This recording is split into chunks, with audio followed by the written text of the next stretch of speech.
रहस्यमयी द्वीप। समुद्र के बीचों बीच एक द्वीप था जिसका नाम किसी नक्शे में नहीं था। पुराने नाविक उसे छाया द्वीप कहते थे। कहा जाता था कि जो वहां गया कभी लौटकर नहीं आया। एक दिन साहसी खोजकर्ता अर्जुन ने इस द्वीप के रहस्य को जानने की ठानी।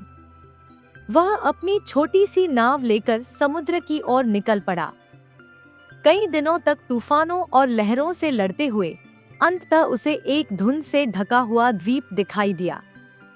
द्वीप पर उतरते ही अर्जुन ने महसूस किया कि समय जैसे थम गया हो। चारों ओर अजीब सी चुप्पी थी। वहां पेड़ थे लेकिन पत्तियां काली थी। पक्षी थे पर उनकी आंखों में चमक नहीं थी। चलते चलते अर्जुन एक पुरानी सी गुफा के पास पहुंचा। गुफा के द्वार पर कुछ संस्कृत में लिखा था, जो सत्य की तलाश करेगा वही जीवित लौटेगा। वह अंदर गया। अंदर एक विशाल कक्ष था जिसके बीचों बीच एक चमकता हुआ पत्थर रखा था। जैसे ही अर्जुन ने पत्थर को छुआ, उसे एक दिव्य आवाज सुनाई दी, यह द्वीप समय और विचारों से परे है।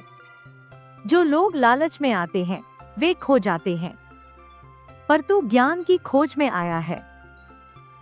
अर्जुन की आंखों के सामने वह सब दृश्य आने लगे जो भविष्य में होने वाले थे। उसने देखा कि मनुष्य अपने स्वार्थ में प्रकृति का विनाश कर रहा है।